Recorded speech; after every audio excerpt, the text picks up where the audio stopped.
반갑습니다.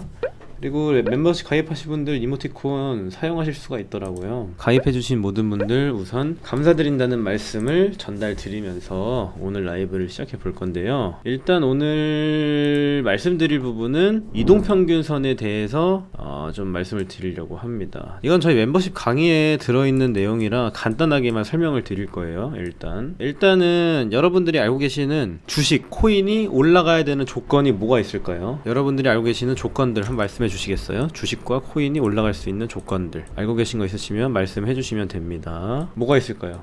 주식과 코인이 올라가려면 뭐가 필요할까요? 사려고 하는 사람이 많으면 경제 회복, 환율, 차트에서 뭐가 필요한지, 거래량, 유동성, 그쵸. 하나 더 있어요. 자, 잘 보세요. 기간이 필요합니다. 기간. 시간이 필요해요. 시간. 거래량 그리고 시간이 필요해요. 자, 이게 어떤 얘기인지 제가 이 저점에서 횡보했던 차트를 보면서 설명을 드릴게요.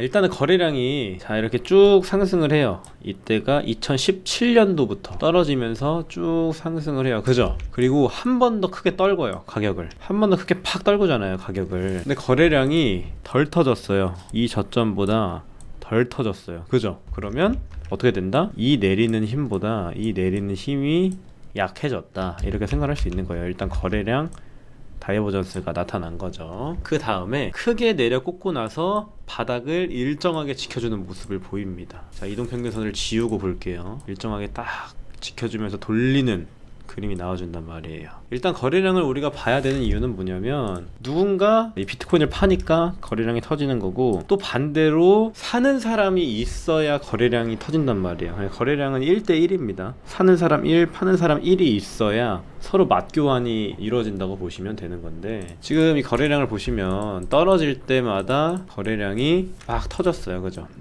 막 터졌어. 누군가 이 던지는 걸 받아준 사람도 있다는 얘기가 되는 거고요. 그 다음에 제가 기간 말씀드렸잖아요. 기간도 봐야 됩니다. 자, 우리가 이걸 가까이서 보면은 굉장히 크게 상승하는 것 같아요. 이렇게 300%씩 올라버리니까 야 불짱이다 이러고 다시 떨어진단 말이에요.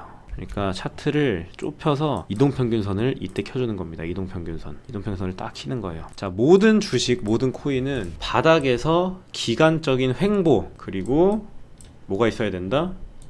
기간적인 횡보랑 뭐가 있어야 된다? 거래량이 있어야 된다. 거래량. 이 두 가지예요. 차트가 올라가기 위해선 이 두 가지 조건만 충족을 하면 됩니다. 이 횡보했던 기간 볼게요. 바닥에서 얼마나 기어 다녔는지 대략적으로 딱 찍습니다. 저점부터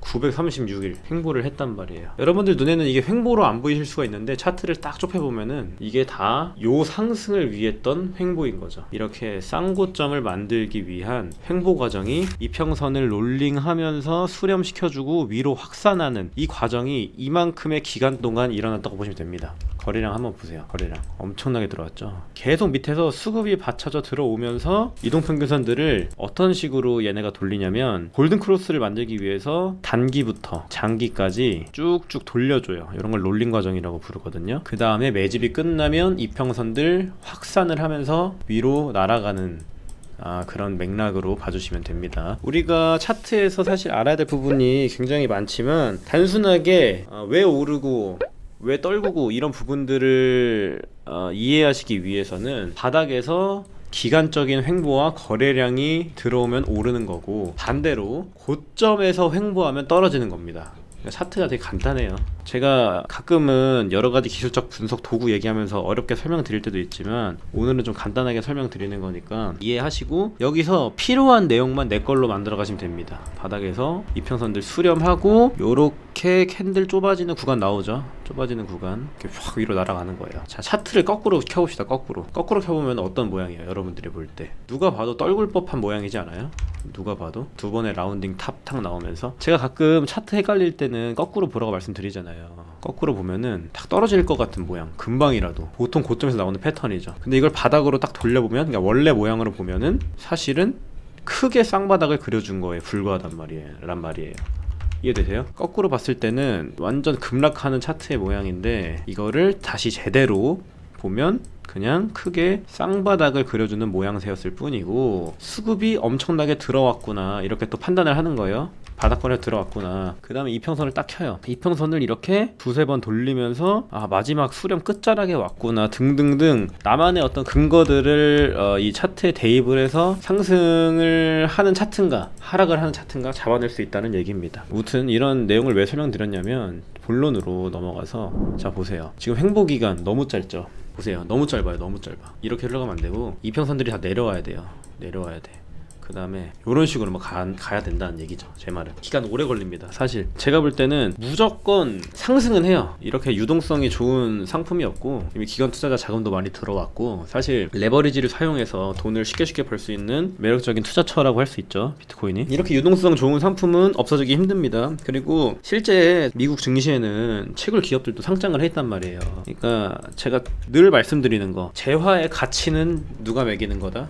재화의 가치는 인간이 매긴단 말이에요. 금이나 은이나 쉽게 발견하고 땅바닥에 떨어져 있는 거였으면 가치가 없어요. 비트코인은 이미 돈이 들어왔고 실제로 채굴 기업들이 있기 때문에 실체가 있다고 볼 수 있는 겁니다. 그래서 유동성이 들어오는 게 중요하다는 얘기고 유동성이 들어오기 위해선 현재 시장 상황으로 좀 힘들어요. 거시경제가 너무 안 좋아요. 거시경제가 조금 나아지고 지금 연준에서 긴축을 하고 있죠. 긴축을 통해서 인플레를 잡는 과정 그리고 물가 안정화가 올 거예요. 물가 안정화를 통해서 다시 경제 성장을 이룩한 다음에 다시 양적 완화 돈을 좀 풀어주는 제스처를 취해주면서 서서히 이쪽으로 유동성이 들어오는 멀리 보면은 그런 그림을 기대하고 있습니다. 차트적으로도 지금 이동평균선들이 아직 역배열 과정에 있어서 하락 추세란 말이에요. 근데 이 평선들이 기간이 긴 것도 아니에요. 얘가 120일, 60일, 20일 막 이러거든요. 기간이 긴 것도 아니에요. 사실 일단은 이 이평선들이 바닥으로 내려오면서 캔들들이 이평선 위아래로 막 움직이면서 이 모멘텀을 바꿔주는 걸 해야 돼요. 그러니까 이 하락 파동 있죠. 하락 파동 여기 꽂혔잖아요. 지금 이런 식으로 꽂혔잖아요. 이거를 소화하는 시간이 무조건 필요합니다. 정상적인 차트라면 얘가 만약에 세력의 물량을 다 갖고 있는 완전 개 스캠 차트예요. 쓰레기 차트야. 그럼 이렇게 가지. 근데 그게 아니잖아요. 한 주체가 못 움직여요. 비트코인은 절대로. 그래서 기간이 필요합니다. 기간이. 그런 부분들을 생각하시면 될 것 같아요. 이해됐다 1번, 이해 안 됐다 2번.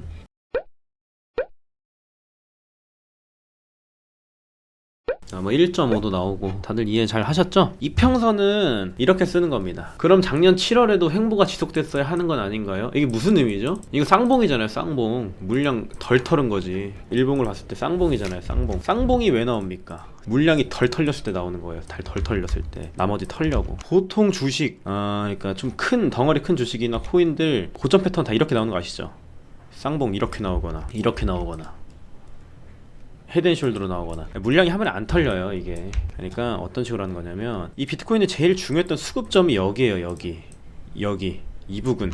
자 가로줄 딱 긋잖아요. 정확하게 맞아 떨어진단 말이에요. 지지가. 자 여기서 이렇게 여기서 돈 넣고 들어온 애들이 다시 받아주는 거예요. 이 구간에서. 그 다음 확 올리고 엔드 끝내버리는 거죠. 쌍봉이잖아요. 쌍봉 넣을만하지. 자 이제 비트코인 단기적인 그걸 봅시다. 단기적으로 얘가 어떻게 흘러갈지. 제가 텔레그램에 올려드린 정보부터 우선 확인을 할게요.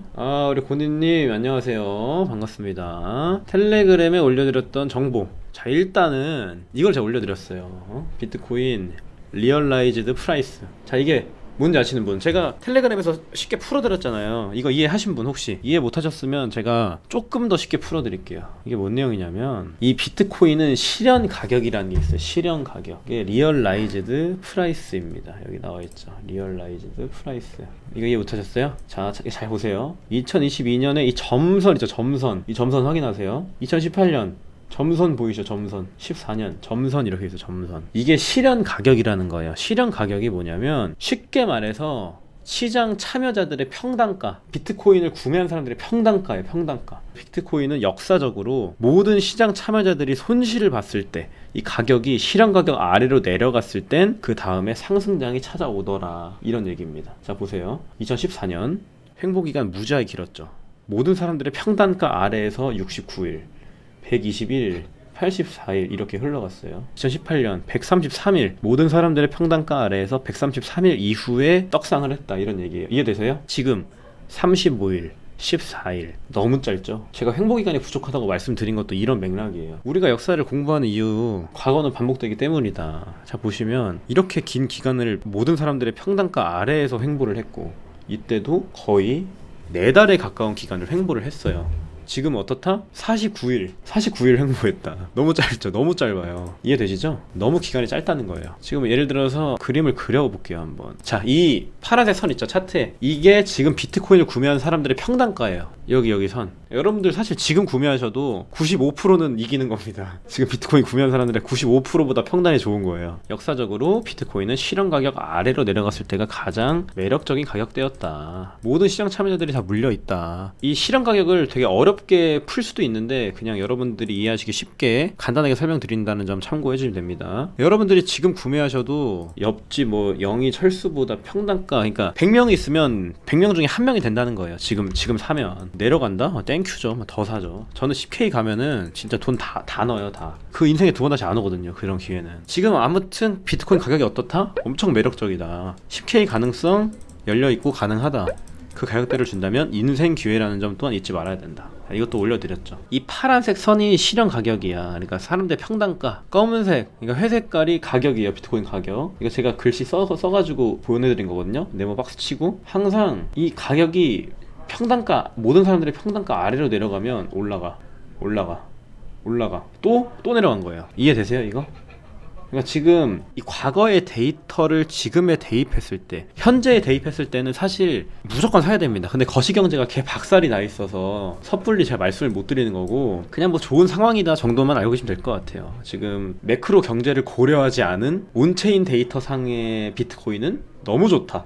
매수 적기다 사실. 지금 안 사면 언제 사냐, 이런 위치란 말이에요. 진짜로. 근데 사실은 좀 두렵죠. 아직까지는 나아진 게 없어요. 우리 거시적인 경제 부분이. 인플레 피크아웃 기조는 조금 있죠. 원자재 가격들 하락하고 뭐 원유 재고량도 나쁘지 않게 나오고. 근데 문제는 그 이라크 내전이었나요? 이라크 내전하지 않나? 그리고 러시아랑 우크라이나가 이제 전쟁이 좀 장기화가 되면서 또 천연가스 공급에 뭐 차질이 생겼었는데, 다행히도 유럽에서는 그 재고가 좀 많다고 하더라고요. 그래서 추운 겨울은 보내지 않을 것 같다는 생각을 또 했습니다. 또 이번에 중국 청두였나? 거기도 봉쇄당해서 엔비디아가 어제 7%인가 빠졌어요. 증시도 또 박살나고. 복합적인 시장이에요. 살면서 겪어본 시장 중에 제일 어려운 것 같아 지금이. 여러분들도 제가 알고 있는 건 최대한 어떻게 전달을 드리도록 할 테니까 도움을 받아 가시기를 바라겠고요. 헷갈리게 설명을 드렸는데 정리를 해보자면, 지금 사람들의 평단가가 이거라는 거야. 이거 내가 지금 사도, 만약에 여러분들이 어디 갔어, 밥집에 갔어요,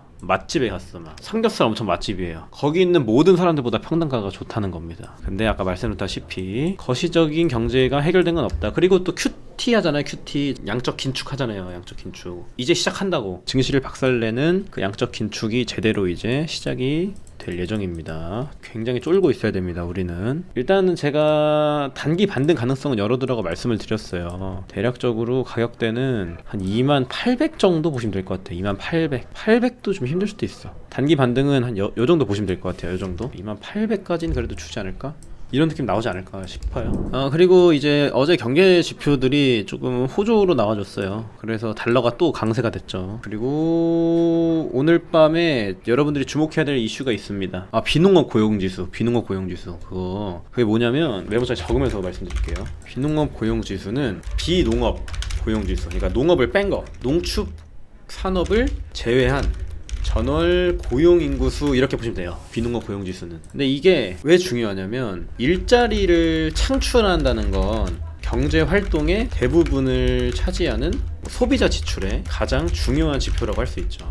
근데 이게 실제 수치가 예상치 높은 경우에는 미 달러와 가치 및 전망이 긍정적이라고 볼 수가 있는 거죠. 반대로 낮은 경우에는 부정적이라고 볼 수 있는 겁니다. 왜 수치가 높은 경우에는 달러가 강세일까? 경기가 좋아진다는 거니까, 고용 인구수가 늘었다는 거잖아요. 경제 활동이 살아날 수 있다는 거니까 달러가 또 강세로 갈 수도 있다. 근데 달러가 강세가 되면 주식엔 좋다 안 좋다? 코인에 좋다 안 좋다? 안 좋아요. 그래서 이 비농업 고용지수 살펴보시고, 아마 오늘 실업률 발표도 있는 걸로 알고 있는데, 실업률 중요합니다. 이것도 경기 활동이 탄탄한지 확인을 해볼 수 있는 지표이기 때문에 체크하셔라 정도로 보시고, 두 개 다 9시 반에 발표할 거예요. 실업률, 비농업 고용지수 두 개 다 9시 30분 발표할 예정이다.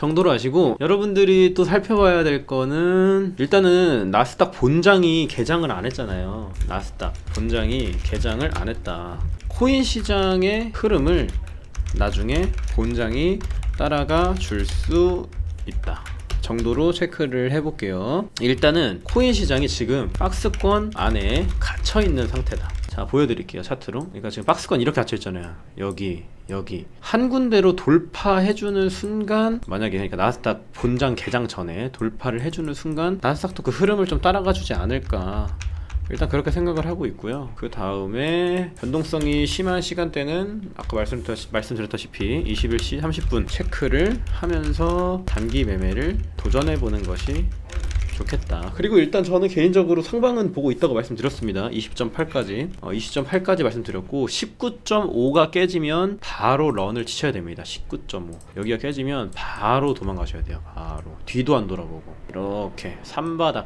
3바텀 나오면서 반전의 뭐라고 해야 될까, 전형적인 패턴이죠. 반대로 봐. 또 안 헷갈리면 이게 무슨 추세 반전 패턴이야 막 이렇게 하면은 반대로 보세요.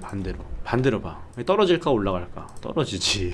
떨어질 확률이 높잖아요. 머리가 3개면. 아무튼 이렇게 바닥을 지켜주고 있기 때문에 19.5 여부가 중요하다. 확률은 상방이 높긴 한데 글쎄요, 뭐 유동성이 없으니까 시장에 사실 돈이 없으니까 올라갈지 모르겠어. 무튼 요 정도로 체크를 해보시면은 되겠다. 강달러가 일단 문제예요. 달러가 너무 강해요. 그래서 고용이 조금 둔화가 돼야 될 것 같아요. 고용이 둔화가 돼야 될 것 같아. 그러니까 고용이 둔화되면은 오히려 경기 침체 우려감이 심해지는 거거든요. 고용이 둔화되면 오히려 안 좋아, 경기 침체. 근데 단기적으로 주식과 코인에는 좋다 라는 부분입니다. 사실은 인플레가 잡히는 게 먼저라고 제가 늘상 설명드리잖아요. 그러니까 우리가 반짝 행복하려면 고용이 바쁘게 나오는 게 좋다. 그리고 달러가 약세 전환이 되는 것이 한 2주일 정도 상승장 기분을 느꼈다가 다시 하락을 하게 되는 거다. 큰 하락은 한 번 더 남아있을 것 같다고 제가 계속 말씀드리잖아요. 만약에 고용이 둔화로 나오고 경기 침체 우려감이 막 생겨서 달러가 약세가 되면은 그 유동성이 뭐 주식과 코인으로 넘어올 수는 있겠죠. 근데 시장의 유동성이 얼마나 남아있겠습니까? 사실 반짝 상승하다 말겠지. 뭐 그 정도로 체크를 하시면 될 것 같아요. 라이브 또 유익했죠? 더 좋은 내용으로. 저도 맨날 여러분들한테 잘못된 정보를 전달드리면 안 되니까 맨날 공부하거든요. 모르는 것도 맨날 찾아보고. 교재는 메일이나 텔레그램으로 보내드립니다. 멤버십 가입하신 해보자님, 라바이벌 하셨는데 리바이벌 말씀하시는 거죠? 대감께서 그 정리해달라는 말씀이시죠? 이거 아무튼 한번 해보겠습니다. 리바이벌, 자, 정리. 일단은 단기적으로 비트코인이 지켜줘야 될 맥점 19.5다. 19.5 굉장히 중요하다. 이 부분을 주목하셔라. 여기를 지켜준다면 비트는 어디까지 열려있다? 대략 20.8 이 매물대 구간까지는 충분히 도전을 해볼 수 있다. 반대로 여기서 꺾여버리고 내려오면 상승 관점은 폐기하셔라.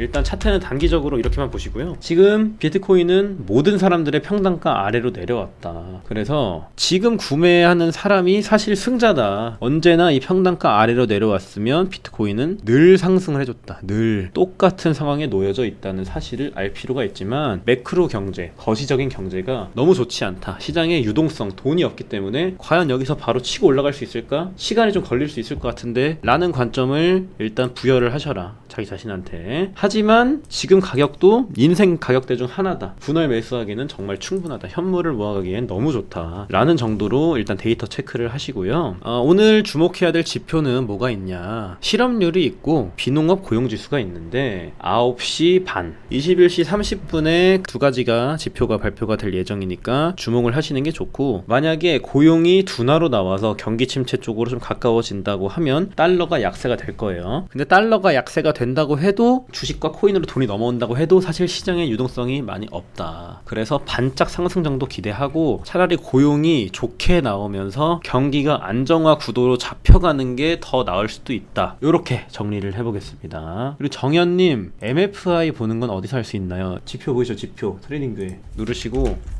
MFI 치시면은 머니플로우 인덱스라고 나옵니다. 머니플로우 인덱스. 그런 차트는 어디서 보나요? 트레이딩뷰라고 쓰시면 돼요. 트레이딩뷰. 이거 트레이딩뷰. 이거 누르세요. 이거 트레이딩뷰. 자, 이제 갈게요. 다음 영상 때 또 뵙겠습니다. 여러분들 감사합니다.